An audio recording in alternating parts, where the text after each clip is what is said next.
everyone. It's Shane Conto, your Wasteland reviewer, and welcome to the Streaming Wasteland here on the SPDM Crew Podcasting Network. And this is my weekly show where I pick a streaming service and select three previously released films off of it. And hopefully by the end of this episode, because this releases on a Friday, you have a whole weekend's full of movies to go check out. And this is a special one because it is HBO Max again. Yep, it's no longer Max because that decision to change it in the first place was dumb. And they have rebranded it back, and we're diving in to see what to go check out on this rebranded streaming service. And I wanted to give you some variety, and let's start off with some animation from the Studio Ghibli section on HBO Max specifically. And this is a film that I recently rewatched for my series on Hayao Miyazaki over on my YouTube channel. Shameless plugs all around. And that is Porco Rosso. And this is from 1992. In 1930s Italy, a veteran World War One pilot is cursed to look like an anthropomorphic pig. And like I said, this is a Hayao Miyazaki film. This film has great action. There's a lot of flying sequences and chases and competition in the air. And Miyazaki just has such a incredible vision for how to capture such action. And I feel like animated films don't get enough credit for how creative they can be in rendering action emotion through animation. And Miyazaki does excellent work here. This film has so many old Hollywood vibes like Casablanca and just having that feel of Porco Rosso with his, trench coat and fedora, just giving off that like bogey kind of vibe from Humphrey Bogart. And love the will they, won't they romance at the center of this with the film's bit of a femme fatale, who, oh, I've had three pilot husbands die, and will she wind up being in love? Well, she is in love with Porco Rosso, and he loves her too. And will they get together? And the fun dynamic with Porco Rosso and his new like engineer protege, this young woman, and him going toe to toe with pirates. And just this whole entire film has so many charming elements to it. The music is perfect. It really captures the feeling of Italy and also this very classic Hollywood kind of time period. And Miyazaki shows so much passion for aviation and old Hollywood and European culture throughout this film.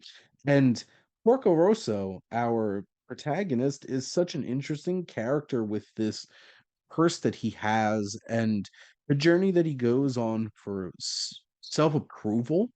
And it's a dynamic and beautiful little film. And packs a lot into 95 minutes. And it's a wonderful experience for sure.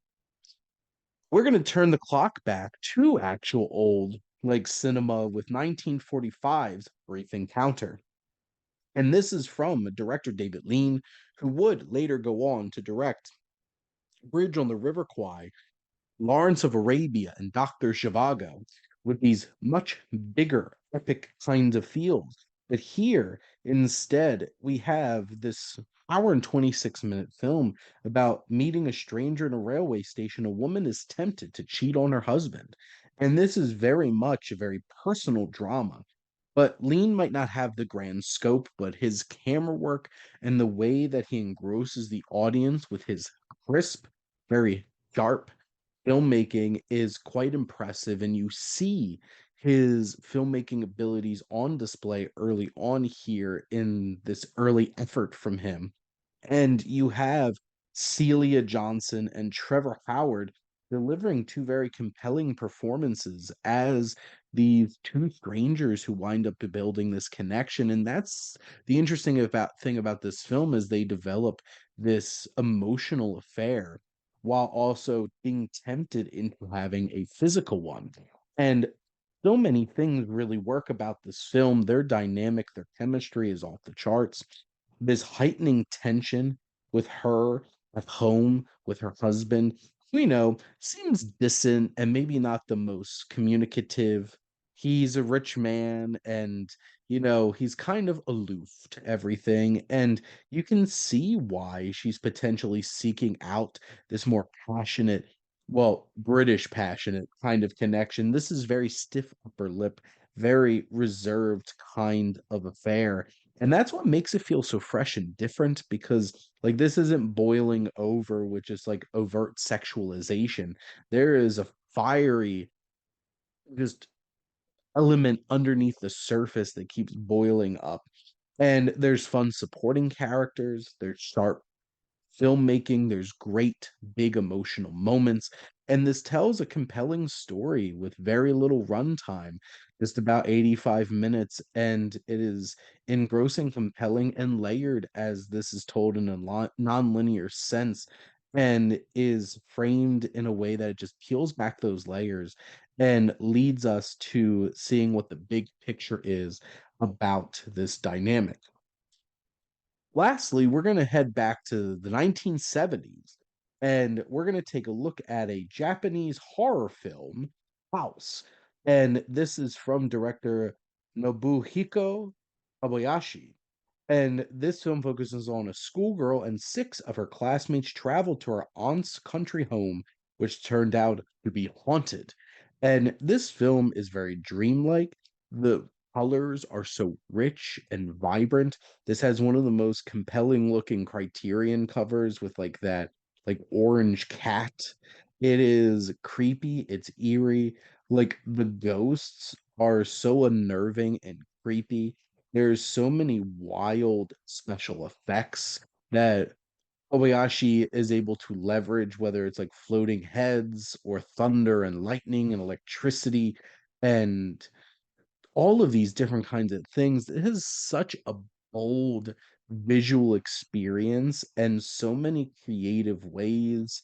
There's these like hand drawn, really eerie light backgrounds at moments and conflicts. There's plenty of tension around every corner because you have no idea what's going to happen to these young women. The dark, twisted things that this haunted home has in store for them. The special effects are so creative for 1977, and it just puts you in a place where it's like farcical and darkly funny, but also really haunting and eerie and some disturbing body horror along with supernatural horror. This is such a unique cinematic experience that it's hard to describe. And like, is it particularly scary in 2025? It's unnerving.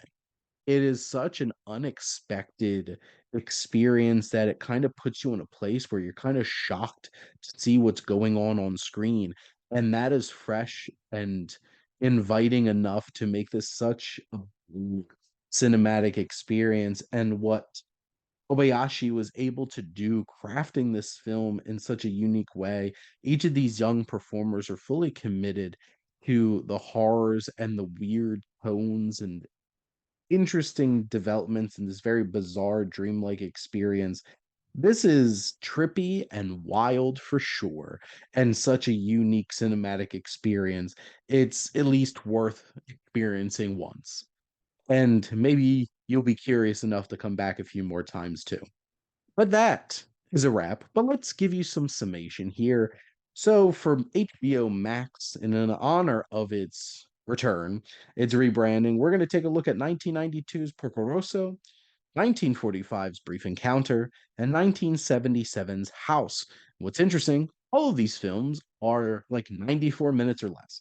So none of them are particularly long. Some of them are quite lean and compact, under 90 minutes, but all interesting, dynamic, and uniquely engaging films in their own right. But thank you for listening. Make sure to like, comment, and share on this episode. What are your favorite Miyazaki films or just Studio Ghibli in general? What are some of your favorite old school British cinematic experiences? And what are some of your go to Japanese horror films? I wonder if, like, some of them get really twisted and messed up. House is one of them, but not as dark and terrifying as others. But make sure to follow or subscribe wherever you listen to your podcast. The SPM Crew Podcasting Network is ever expanding. We have so many great shows with all different types of topics that there's a little bit of for everybody. And if you're interested in joining the crew, whether as a guest or a host of your own show, please make sure to check out our website. And if you like our logo, check out HiFlyer Creative for all your digital marketing needs. But most importantly, thank you as always for tuning in and supporting the Streaming Wasteland here on the SPDM Crew Podcasting Network.